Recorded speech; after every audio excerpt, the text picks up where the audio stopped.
अब सबको एक लाइफ गोल्स और लाइफ माइलस्टोन्स होते हैं और उसके लिए प्लान करना आवश्यक पड़ती है। उसके लिए आप तो पैसा को बढ़ना चाहिए और वेल्थ को बनाना चाहिए और बनाने वाले वेल्थ को भी सुरक्षित करना चाहिए। इसके कारण आपका प्रियजनों उसका फाइनेंशियल ड्रीम्स अचीव करने में ज़्यादा मदद कर सकेंगे अगर आप ना है तो भी। आज यह वीडियो में हम बात करते हैं कि एक नए प्लान वो होते हैं कि HDFC life smart protect plan. यह प्लान तो अच्छा तरीका हो सकेंगे। यह प्लान तो उतना फाइनेंशियल कॉर्पस जनरेट कर सकेंगे जिसके वजह से आपका प्रियजनों को उसका फाइनेंशियल ड्रीम अचीव कर सकेंगे। इसके बारे में हम डिटेल एनालिसिस करते हैं। चलो वीडियो शुरू करते हैं। हेलो दोस्तों, welcome to holistic investment .in YouTube channel. यह HDFC life smart protect plan होता है कि non participating individual life unit link insurance plan. आज यह वीडियो में हम कवर करते हैं कि इसका फीचर्स, बेनिफिट, फिर उसका IRR एनालिसिस भी देखेंगे और ऑल्टरनेटिव इन्वेस्टमेंट का IRR एनालिसिस देखने से आपको अच्छा इन्वेस्टमेंट डिसीजन लेने के लिए ज़्यादा मदद कर सकेंगे। अब हम पहले ही देखते हैं कि HDFC life smart protect plan का फीचर्स। इसमें देखें तो इन्वेस्टर के लिए दो प्रीमियम पेमेंट ऑप्शन अवेलेबल होते हैं और वो होते हैं कि लिमिटेड पे और कि रेगुलर पे। इन्वेस्टर चाहते हैं तो वो नीड्स पर निर्भर होते हैं कवर को चुन कर सकते हैं और इसमें 4 प्लान ऑप्शन होने के कारण वो चाहते हैं तो बेनिफिट्स को भी मैक्सिमाइज कर सकते हैं। और इसमें 5 फंड ऑप्शंस होते हैं along with unlimited free switches जिसने इन्वेस्टर के लिए बेनिफिट कर सकते हैं। और जो इन्वेस्टर डिक्रीजिंग कवर और कि decreasing cover with capital guarantee plan option चुनते हैं वो इन्वेस्टर के लिए डेथ बेनिफिट रिड्यूस करने का मौका भी दे दिया जाते हैं। और जो investor level cover with capital guarantee और कि decreasing cover with capital guarantee plan option चुनते हैं वो इन्वेस्टर्स के लिए मेच्योरिटी समय पर मिनिमम अश्योर्ड बेनिफिट भी दे दिया जाता है। अगर देखें तो पॉलिसी टर्म में ही सभी चार्जेस तो वापस कर दिया जाते हैं। HDFC life smart protect plan का प्लान ऑप्शन, इसमें 4 प्लान ऑप्शन होते हैं इन्वेस्टर के लिए। ऑप्शन ये होते हैं कि लेवल कवर, ये तो पूरे पॉलिसी टर्म खत्म होने तक इन्वेस्टर के लिए लेवल कवर तो दे दिया जाता है। ऑप्शन बी होते हैं कि level cover with capital guarantee. अगर देखें तो पूरे पॉलिसी टर्म खत्म होने तक लेवल कवर तो दे दिया जाता है और पॉलिसी होल्डर के लिए कैपिटल गारंटी भी मिलते हैं और वो होते हैं कि मेच्योरिटी में देने वाले minimum assured benefit. Option C होते हैं कि डिक्रीजिंग कवर। यह प्लान ऑप्शन में देखेंगे तो कवर तो पॉलिसी ईयर के साथ डिक्रीज होते हैं और वो तो लेवल कवर पीरियड पर निर्भर होते हैं जो पॉलिसी होल्डर पॉलिसी इंसेप्शन पर चुनते हैं। ऑप्शन डी होते हैं कि decreasing cover with capital guarantee. यह प्लान ऑप्शन में भी कवर तो पॉलिसी ईयर के साथ डिक्रीज होते हैं। अगर देखें तो इसमें भी लेवल कवर पीरियड पर निर्भर होते हैं जो पॉलिसी होल्डर ने पॉलिसी इंसेप्शन पर चुनते हैं। लेकिन इसमें पॉलिसी होल्डर के लिए कैपिटल गारंटी भी मिलते हैं और वो होते हैं कि मैच्योरिटी में देने वाले मिनिमम अश्योर्ड बेनिफिट।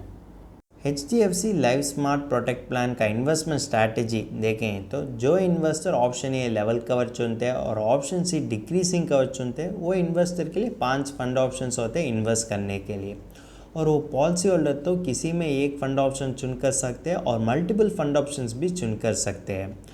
अगर देखें तो पॉलिसी होल्डर के लिए अलोकेशन राइट्स भी होते हैं। वो चाहते हैं तो किसी भी रेशियो में इन्वेस्ट कर सकते हैं और वो रेशियो तो बदल भी कर सकते हैं फंड परफॉर्मेंस पर ध्यान रखकर। नीचे हुए टेबल तो आपके लिए एक उदाहरण दे सकते हैं कि आप किसी तरीके से इन्वेस्ट कर सकेंगे। इसमें जो इन्वेस्टर तो plan option B level cover with capital guarantee चुनते हैं और plan option D decreasing cover with capital guarantee चुनते हैं वो इन्वेस्टर का सभी प्रीमियम तो कैपिटल ग्रोथ फंड और कैपिटल सिक्योर फंड में ही इन्वेस्ट कर दिया जाता है और इसका अलोकेशन प्रोपोर्शन और रीबैलेंसिंग भी वो तो कंपनी ही डिटरमाइन करते हैं, वो तो कोई भी इंडिविजुअल इन्वेस्टर्स नहीं डिटरमाइन करते हैं। नीचे देने वाले टेबल तो आपके लिए एक उदाहरण दे सकते हैं कि ये तो किसी तरीके से काम कर सकते हैं। यह HDFC life smart protect plan में 4 ऑप्शंस होते हैं और हर ऑप्शन का डेथ बेनिफिट और मैच्योरिटी बेनिफिट तो अलग पड़ती है। ऑप्शन ये लेवल कवर चुनने वाले इन्वेस्टर के लिए डेथ बेनिफिट तो लमसम वजह से दे दिया जाते हैं और इसमें डेथ बेनिफिट देखें तो total sum assured minus any partial withdrawal और इसमें टोटल सम अश्योर्ड हो सकते हैं कि बेसिक सम अश्योर्ड और उसके साथ कोई भी टॉपअप लेते हैं तो एडिशनल सम अश्योर्ड भी ऐड कर दिया जाते हैं और की फंड वैल्यू और की 105% of the total premium paid. किसमें ज़्यादा प्रीमियम मिलते हैं वो तो नॉमिनी के लिए डेथ बेनिफिट की तरह दे दिया जाता है। इसमें मैच्योरिटी बेनिफिट देखें तो अगर पॉलिसी होल्डर पॉलिसी मैच्योर होने तक अलाइव है तो पॉलिसी होल्डर के लिए मैच्योरिटी बेनिफिट तो दे दिया जाता है। मैच्योरिटी बेनिफिट हो सकते हैं कि फ़ंड वैल्यू उसके साथ जोड़ते हुए लॉयल्टी एडिशंस भी मैच्योरिटी बेनिफिट की तरह दे दिया जाता है। ऑप्शन बी होते हैं कि level cover with capital guarantee. इसमें भी डेड बेनिफिट तो लमसम वजह से दे दिया जाता है। इसमें भी डेड बेनिफिट देखेंगे तो total sum assured minus all partial withdrawals, और टोटल सम अश्योर्ड होते हैं कि बेसिक सम अश्योर्ड, और अगर टॉप अप है तो उसको भी ऐड कर दिया जाते हैं, और कि फ़ंड वैल्यू, और कि 105% of the total premium paid. लेकिन मैच्योरिटी बेनिफिट तो अलग पड़ती है। जब पॉलिसी मैच्योर होते हैं और पॉलिसी होल्डर तो अलाइव है तो पॉलिसी होल्डर के लिए मैच्योरिटी बेनिफिट तो दे दिया जाता है। इसमें मैच्योरिटी बेनिफिट होते हैं कि हायर ऑफ द फॉलोइंग हो सकते हैं कि फ़ंड वैल्यू उसके साथ जोड़ते हुए लॉयल्टी एडिशंस जो भी मैच्योरिटी में होते हैं वो तो मैच्योरिटी बेनिफिट में दे दिया जाता है, और कि अश्योर्ड बेनिफिट भी दे दिया जाता है। और इसमें अश्योर्ड बेनिफिट होते हैं कि total premium paid less all partial withdrawals, जिसमें ज़्यादा प्रीमियम मिलते हैं पॉलिसी होल्डर के लिए वो तो मैच्योरिटी बेनिफिट की तरह दे दिया जाता है। ऑप्शन सी होते हैं कि डिक्रीजिंग कवर। इसमें भी डेड बेनिफिट तो नॉमिनी के लिए लमसम वजह से दे दिया जाता है, और इसमें भी डेड बेनिफिट होते हैं कि हायर ऑफ द फॉलोइंग होता है कि total sum assured minus all partial withdrawals. इसमें टोटल सम अश्योर्ड होता है कि sum assured applicable on the year of death, और उसके साथ अगर टॉप अप है तो एडिशनल सम अश्योर्ड भी दे दिया जाता है, और की फ़ंड वैल्यू, और की 105% of the total premium paid. इसमें नॉमिनी के लिए ज़्यादा प्रीमियम होते हैं वो तो डेड बेनिफिट की तरह दे दिया जाता है। इसमें मैच्योरिटी बेनिफिट देखें तो जब पॉलिसी मैच्योर होने के बाद अगर पॉलिसी होल्डर अलाइव है तो उसके लिए मैच्योरिटी बेनिफिट तो दे दिया जाते हैं। इसमें मैच्योरिटी बेनिफिट होते हैं कि फ़ंड वैल्यू एट मैच्योरिटी उसके साथ जोड़ते हुए लॉयल्टी एडिशंस एट मैच्योरिटी वो तो जोड़ दिया जाता है, और वो तो ही पॉलिसी होल्डर के लिए मैच्योरिटी बेनिफिट की तरह दे दिया जाता है। लास्ट ऑप्शन होता है कि decreasing cover with capital guarantee. इसमें भी डेड बेनिफिट तो नॉमिनी के लिए लमसम वजह से दे दिया जाता है, और इसमें भी डेड बेनिफिट होता है कि हायर ऑफ द फॉलोइंग हो सकते हैं कि total sum assured minus all partial withdrawals, और अगर देखें तो टोटल सम अश्योर्ड होता है कि ईयर ऑफ डेथ होने वाले सम अश्योर्ड, और टॉप अप है तो एडिशनल सम अश्योर्ड भी दे दिया जाते हैं, और की फ़ंड वैल्यू, और की 105% of the total premium paid. इसमें नॉमिनी के लिए ज़्यादा प्रीमियम मिलते हैं वो तो डेड बेनिफिट की तरफ दे दिया जाते हैं। इसमें मैच्योरिटी बेनिफिट देखें तो भी वो तो भी हायर ऑफ द फॉलोइंग तो पॉलिसी होल्डर के लिए मैच्योरिटी बेनिफिट की तरफ दे दिया जाता है होते हैं कि फ़ंड वैल्यू एट मैच्योरिटी, और उसके साथ जोड़ते हुए लॉयल्टी एडिशंस एट मैच्योरिटी, और की अश्योर्ड बेनिफिट। अगर देखें तो अश्योर्ड बेनिफिट हो सकते हैं कि total premium paid less all partial withdrawals. किसमें पॉलिसी होल्डर के लिए ज़्यादा प्रीमियम मिलते हैं वो तो मैच्योरिटी बेनिफिट की तरफ दे दिया जाता है। यह HDFC life smart protect plan का लॉयल्टी एडिशंस देखेंगे तो पहले होता है कि रिटर्न ऑफ मोर्टेलिटी चार्ज। ये तो 2 टाइम्स और 3 times of the mortality charges तो 11th ईयर से शुरू होते हुए इन्वेस्टर के लिए दे दिया जाता है। और दूसरा होता है कि return of premium allocation charge. इसमें देखेंगे तो 2 times of the premium allocation charge तो एक्स्ट्रा यूनिट्स खरीदने के लिए उपलब्ध कर दिया जाते हैं। और तीसरा होता है कि return of fund management charge. यह फंड मैनेजमेंट चार्जेस तो पॉलिसी टर्म में ही इन्वेस्टर के लिए पेएबल होते हैं जब मैच्योरिटी समय आते हैं तो। और चौथा होता है कि return of investment guarantee charge. अगर इन्वेस्टर ने option B level cover with capital guarantee चुनते हैं और option D decreasing cover with capital guarantee चुनते हैं उस समय मैच्योरिटी पर 2 times of the guarantee charges तो इन्वेस्टर के लिए दे दिया जाता है पॉलिसी टर्म में ही। अगर देखें तो ये HDFC पॉलिसी तो इन्वेस्टर के लिए अदर बेनिफिट्स भी ऑफर करते हैं जैसे switching, premium redirection, partial withdrawal, top up premium, settlement option, option to reduce sum assured. अगर आपको इसके बारे में फर्दर पढ़ना चाहते हैं तो आप हमारा आर्टिकल रेफ़र कर सकते हैं, और इस आर्टिकल का लिंक तो नीचे हुए डिस्क्रिप्शन में दिया गया है। अब यह नए पॉलिसी का वेरियस चार्जेस के बारे में जानकारी लेते हैं। पहले होते हैं कि प्रीमियम अलोकेशन चार्ज। इसमें देखें तो प्रीमियम अलोकेशन चार्ज तो एनालाइज प्रीमियम और ईयर पर निर्भर होते हैं। दूसरे होते हैं कि पॉलिसी एडमिनिस्ट्रेशन चार्ज। पहले 4 ईयर्स के लिए कोई भी पॉलिसी एडमिनिस्ट्रेशन चार्ज नहीं होते, लेकिन 5th ईयर से शुरू होते हुए 0.32% पर मंथ तो चार्ज कर दिया जाता है, और एनुअल बेसिस में इसको ही 5% तो इंक्रीज़ कर दिया जाता है। तीसरा होता है कि फ़ंड मैनेजमेंट चार्ज। सभी फंड्स के लिए 1.35% per annum of the fund value तो चार्ज कर दिया जाता है, लेकिन डिसकंटिन्यूड फंड के लिए लीस्ट होता है और वो होता है कि 0.50% पर एनम। चौथा होता है कि मोर्टालिटी चार्ज। ये तो एसीआर वजह से कैलकुलेट कर दिया जाता है और एसीआर होते हैं कि समवट रिस्क। इसमें इन्वेस्टर का एज भी उपलब्ध कर दिया जाता है। पांचवा होता है कि इन्वेस्टमेंट गारंटी चार्ज। अगर इन्वेस्टर ने option B level cover with capital guarantee चुनते हैं और option D decreasing cover with capital guarantee चुनते हैं, उसके लिए इसी तरीके से चार्ज कर दिया जाता है और वो होता है कि 0.5% पर एनम। और छठा होता है कि डिसकंटिन्यूएंस चार्ज। यह तो एनालाइज प्रीमियम पर निर्भर होते हैं और किस साल वो तो डिसकंटिन्यू कर रहे हैं उस साल पर भी निर्भर होते हैं, लेकिन 5वां साल से कोई भी डिसकंटिन्यूएंस चार्ज नहीं है। यह नए पॉलिसी में देखें तो कोई भी partial withdrawal charge, switching charge, premium redirection charge और मिसलेनियस चार्ज भी नहीं है।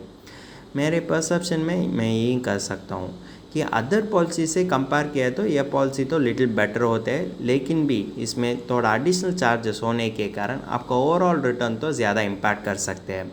जैसे एडिशनल चार्जेस होते हैं कि गारंटी चार्जेस, डिसकंटिन्यूएंस चार्जेस, ये सभी चार्जेस तो आपको ओवरऑल रिटर्न तो सिग्निफिकेंटली कम कर सकते हैं, जिसके वजह से आपको पोटेंशियल रिटर्न मिलने के लिए ज़्यादा मुश्किल पड़ सकते हैं। इसीलिए आप इन्वेस्टमेंट व्हीकल में यह चीज़ तो ज़्यादा ज़रूरत देखना चाहिए कि यह इन्वेस्टमेंट व्हीकल में कम चार्जेस ही होते हैं, क्योंकि कम चार्जेस होने वाले इन्वेस्टमेंट व्हीकल ही आपको इन्फ्लेशन बीटिंग रिटर्न दे सकते हैं। अब यह नए HDFC पॉलिसी का एडवांटेजेस देखें तो इसमें इन्वेस्टर के लिए वाइड रेंज ऑफ ऑप्शंस होते हैं, जैसे डिक्रीजिंग कवर और कैपिटल गारंटी भी होते हैं। और यह प्लान में देखें तो mortality charge, fund management charge और कि इन्वेस्टमेंट गारंटी चार्ज तो सभी तो वापस कर दिया जाता है पॉलिसी टर्म में ही। और टॉप अप प्रीमियम वजह से आपका फंड वैल्यू तो इंक्रीज़ कर दिया जाता है और इसमें कोई भी partial withdrawal charge, switching charge, premium redirection charge और मिसलेनियस चार्ज नहीं है। और इन्वेस्टर चाहते हैं तो बेस पॉलिसी के साथ राइडर्स भी ऐड कर सकते हैं। एडवांटेजेस देखने के बाद हम नेक्स्ट देखेंगे कि यह पॉलिसी का डिसएडवांटेज, क्योंकि सभी पॉलिसीज़ में डिसएडवांटेज हो सकते हैं, लेकिन डिसएडवांटेज भी एक क्रिटिकल फैक्टर होते हैं अगर आप फाइनेंशियल गोल्स अचीव करना है तो। इससे डिसएडवांटेज भी देखना आवश्यक पड़ती है। यह प्लान का डिसएडवांटेज होता है कि यह प्लान में कोई भी लोन ऑप्शन नहीं है। अगर देखें तो मार्केट में मोस्ट पॉलिसीज़ में लोन ऑप्शन होने के कारण इन्वेस्टर के लिए एक फाइनेंशियल कुशन मिलते हैं अगर कोई भी सिचुएशन आए तो, लेकिन यह नए HDFC पॉलिसी में लोन ऑप्शन नहीं है। और देखें तो इसमें चार्जेस तो रिटर्न कर दिया जाते हैं, यह तो पॉजिटिव ही होते हैं, लेकिन इसमें टाइम वैल्यू ऑफ मनी तो कंसिडर नहीं करते। टाइम वैल्यू ऑफ मनी क्या होते हैं? यह तो इन्फ्लेशन की बात होते हैं। अगर आपने जो भी चीज़ 50 रुपीज़ के लिए आज खरीद कर दिया जाते हैं, 5 साल के बाद वही चीज़ 75 होते हैं खरीदने के लिए। वही हम कह सकते हैं कि इन्फ्लेशन और कि टाइम वैल्यू ऑफ मनी। इसमें लॉक इन पीरियड होते हैं कि 5 साल। 5 साल एज एन इन्वेस्टर आप पार्शियल विड्रॉल और सरेंडर भी नहीं कर सकते अगर आपको सरेंडर करना है तो भी। यह तो ज़्यादा डिसएडवांटेज होते हैं क्योंकि इन्वेस्टर के लिए फ्लेक्सिबिलिटी नहीं मिलते और मार्केट के एडवांटेजेस वो तो उपलब्ध नहीं कर सकते। जब मार्केट में ज़्यादा इन्वेस्ट करना है तो वो पसंद करते हैं, उस समय तो वो इन्वेस्ट नहीं कर सकते। अगर वो नए पॉलिसी के बारे में सोचते हैं तो भी यह तो उतना फैसिलिटी नहीं देते इन्वेस्टर के लिए। और देखें तो एक्स्ट्रा बेनिफिट्स होते हैं, लेकिन सभी ऑप्शंस में एक्स्ट्रा बेनिफिट तो अवेल नहीं कर सकते। सर्टेन ऑप्शंस में एक्स्ट्रा बेनिफिट तो इन्वेस्टर के लिए फ़ायदा कर सकते हैं। सभी चीज़ों पर हम ध्यान रखना चाहिए, लेकिन बेसिकली हम क्या देखना चाहिए किसी भी इन्वेस्टमेंट व्हीकल पिक करने से पहले? बेसिकली हम देखना चाहिए कि यह इन्वेस्टमेंट व्हीकल आपको ज़्यादा रिटर्न दे सकेंगे या नहीं, और आपके लिए फाइनेंशियल गोल्स अचीव करने का रिटर्न दे सकेंगे या नहीं। लेकिन उस तो हम किसी तरीके से एनालाइज कर सकेंगे। इसको एनालाइज करने के लिए हम IRR एनालिसिस करना चाहिए। इसीलिए आप यह नए HDFC पॉलिसी का IRR एनालिसिस करते हैं, जिसके वजह से आपको इन्वेस्टमेंट डिसीजन लेने के लिए ज़्यादा उपलब्ध कर सकेंगे। इसमें एक आदमी होता है कि 30 ईयर्स, उसका सम अश्योर्ड होता है कि 1 करोड़ और पॉलिसी टर्म होता है कि 25 ईयर्स और प्रीमियम पेइंग टर्म होता है कि 12 ईयर्स और एनालाइज प्रीमियम होता है कि 1 लाख। यह बेनिफिट इलस्ट्रेशन ने हमने HDFC वेबसाइट से ले चुका है और रिटर्न ऑफ 4% होता है कि वर्स्ट केस सिनेरियो, और वो होता है कि 1.97%। और रिटर्न ऑफ 8% होता है कि बेस्ट केस सिनेरियो, और वो होता है कि 6%। वर्स्ट केस सिनेरियो में इसका रिटर्न तो ज़्यादा कम लग रहा है, और बेस्ट केस सिनेरियो में भी ये तो 6% ही रिटर्न दे सकते हैं। नोटिस करना है कि टाइम पीरियड होते हैं कि 25 ईयर्स। ये तो अच्छा साइन नहीं होता है, क्योंकि ये तो इन्फ्लेशन रिटर्न ही इन्वेस्टर के लिए दे सकते हैं। इन्फ्लेशन रिटर्न से इन्वेस्टर के लिए उतना फ़ायदा नहीं दे सकते, क्योंकि वो तो इन्फ्लेशन ही टैकल कर सकते हैं, लेकिन फाइनेंशियल गोल्स अचीव करने के लिए उसके चाहिए कि इन्फ्लेशन बीटिंग रिटर्न्स। और इसमें रिस्क पर्सपेक्टिव से भी देखेंगे तो ये तो उतना अट्रैक्टिव नहीं होता है इन्वेस्टर के लिए, क्योंकि इसमें ज़्यादा रिस्क लेने की ज़रूरी पड़ती है, लेकिन रिटर्न तो एवरेज होने के कारण इन्वेस्टर के लिए उतना बेनिफिशियल नहीं होते लॉन्ग रन में। अगर आप फाइनेंशियल गोल्स के बारे में सोचते हैं तो यह पॉलिसी तो उतना अट्रैक्टिव रिटर्न नहीं दे सकते, जिसके वजह से आपको फाइनेंशियल गोल्स अचीव कर सकेंगे। HDFC पॉलिसी का रिटर्न तो उतना अच्छा रिटर्न ना होने के कारण इन्वेस्टर के लिए अदर इन्वेस्टमेंट एवेन्यूज़ के बारे में सोचने की ज़रूरी पड़ गई है। अगर इसमें देखें तो अदर इन्वेस्टमेंट एवेन्यू होते हैं कि pure term insurance along with PPF और ELSS। या PPF और ELSS और कि प्योर टर्म इंश्योरेंस तो इन्वेस्टर के लिए वही ड्यूअल बेनिफिट ऑफर करते हैं जैसे HDFC पॉलिसी करते हैं। इसीलिए यह कंपैरिजन वजह से इन्वेस्टर के लिए आसानी लगती है कि एक अच्छा इन्वेस्टमेंट डिसीजन लेने में। इसमें देखेंगे तो सम अश्योर्ड होते हैं कि 1 करोड़, और पॉलिसी टर्म होते हैं कि 25 ईयर्स, और प्रीमियम पेइंग टर्म होते हैं कि 10 ईयर्स, और एनालाइज प्रीमियम होते हैं कि 21,500। इन्वेस्टमेंट देखें तो 78,500। वो इन्वेस्टमेंट तो PPF और ELSS में इन्वेस्ट कर सकते हैं, वो इन रिस्क अपडेट और फाइनेंशियल गोल्स पर ध्यान रखकर। अब ऑल्टरनेटिव इन्वेस्टमेंट का इन्वेस्टमेंट स्ट्रैटेजी देखेंगे तो अर्लियर इलस्ट्रेशन में प्रीमियम पेइंग टर्म होते हैं कि 12 ईयर्स, लेकिन यह इलस्ट्रेशन में प्रीमियम पेइंग टर्म होते हैं कि 10 ईयर्स। इसलिए बाकी 2 ईयर्स के लिए वो तो पूरे इन्वेस्टमेंट में ही इन्वेस्ट कर सकते हैं। अगर PPF चुनने वाले इन्वेस्टर देखें तो उसके लिए लॉक इन पीरियड होते हैं कि 15 ईयर्स, लेकिन premium paying term 12 years he होने के कारण ये तो ऑटोमेटिकली एडजस्ट कर सकते हैं। जैसे लास्ट 3 ईयर्स के लिए ₹500 मिनिमम कंट्रीब्यूशन तो इन्वेस्ट कर सकते हैं, जिसके वजह से वो इन्वेस्टमेंट तो पूरा हो सकते हैं। हमने अब तक ऑल्टरनेटिव इन्वेस्टमेंट का IRR एनालिसिस कर चुका है, और यह ऑल्टरनेटिव इन्वेस्टमेंट का IRR एनालिसिस देखें तो जो इन्वेस्टर एक pure term insurance along with PPF लेते हैं उसके लिए IRR होते हैं कि 5.99%, और जो इन्वेस्टर एक pure term insurance along with ELSS लेते हैं तो उसके लिए IRR होते हैं कि 10.33%। ये 10.33% ही पोस्ट टैक्स रिटर्न होते हैं, इसीलिए यह तो ही आपका फाइनेंशियल गोल्स अचीव करने में ज़्यादा मदद कर सकेंगे। ये PPF रिटर्न देखें तो ये तो HDFC पॉलिसी की तरह की रिटर्न देते हैं, लेकिन ध्यान रखना है कि HDFC पॉलिसी तो मार्केट लिंक प्रोडक्ट और इक्विटी में इन्वेस्ट करते ही वो तो 6% ही रिटर्न दे सकते हैं, और वो तो भी मैक्सिमम सिनेरियो में।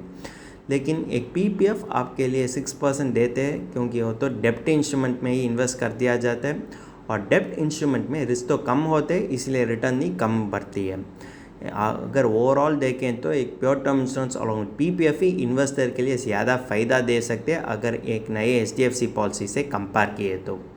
अगर आपने रिस्क लेने वाले इन्वेस्टर है और ये हाई रिस्क इन्वेस्टर है तो आप तो ELSS कॉम्बो को ऑप्ट कर सकते हैं, क्योंकि ELSS कॉम्बो तो आपके लिए 10.33% पोस्ट टैक्स रिटर्न दे सकते हैं, और यह तो इन्फ्लेशन बीटिंग रिटर्न होने के कारण आपको फाइनेंशियल गोल्स अचीव करने में ज़्यादा मदद कर सकेंगे।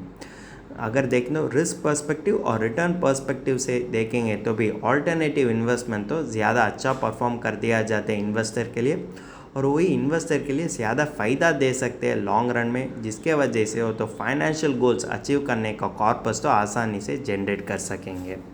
हमने अब तक ये पूरे पॉलिसी के बारे में जानकारी ले चुका है, लेकिन फाइनल वर्डिक्ट आपके लिए एक वाइज इन्वेस्टमेंट डिसीजन लेने के लिए ज़्यादा मदद कर सकेंगे। इसमें देखेंगे तो इन्वेस्टर के लिए ड्यूअल बेनिफिट मिलते हैं, जैसे लाइफ इंश्योरेंस कवरेज और की इन्वेस्टमेंट ग्रोथ। इसमें इन्वेस्टर के लिए wide range of plan options और फंड ऑप्शंस भी होते हैं चुनने के लिए। इसमें देखें तो इन्वेस्टर के लिए ज़्यादा चार्जेस भी होते हैं, जैसे premium allocation charge, policy administration charge, fund management charge, investment strategy charge और की मॉर्टालिटी चार्ज। यह सभी चार्जेस के कारण इन्वेस्टमेंट का रिटर्न तो ज़्यादा कम होते हैं, और यह इन्वेस्टमेंट रिटर्न तो आपको फाइनेंशियल गोल्स अचीव करने में ज़्यादा मुश्किल पड़ सकती है। ये इन्वेस्टमेंट रिटर्न देखेंगे तो हमने पिछले ने देख लिया ना, इसका IRR होते हैं कि 6%, वो होते हैं कि बेस्ट केस सिनारियो में।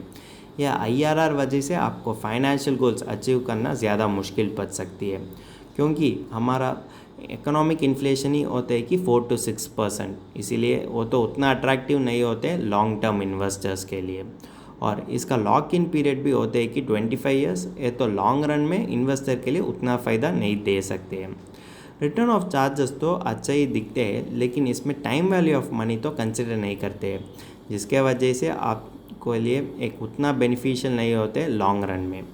अगर देखें तो एक प्योर टर्म इंश्योरेंस और कि डाइवर्सिफाइड इन्वेस्टमेंट पोर्टफोलियो आपका गोल्स अचीव करने में ज़्यादा मदद कर सकेंगे, क्योंकि डाइवर्सिफाइड इन्वेस्टमेंट पोर्टफोलियो तो आपको रिस्क एडजस्टेड रिटर्न दे सकते हैं, और ये वो रिटर्न तो आपको फाइनेंशियल गोल्स अचीव करने में ज़्यादा मदद कर सकेंगे। अगर आपको वाइस इन्वेस्टमेंट डिसीजन लेने में संदेह है तो आपका फाइनेंशियल एडवाइज़र के साथ बातचीत कर सकते हैं, वो तो आपके लिए एक प्रॉपर गाइडेंस दे सकते हैं एक अच्छा इन्वेस्टमेंट डिसीजन लेने के लिए। अगर आपको यह HDFC life smart protect plan का डिटेल एनालिसिस पढ़ना चाहते हैं तो हमारा आर्टिकल रेफ़र कर सकते हैं, और इस आर्टिकल का लिंक तो डिस्क्रिप्शन में दिया गया है।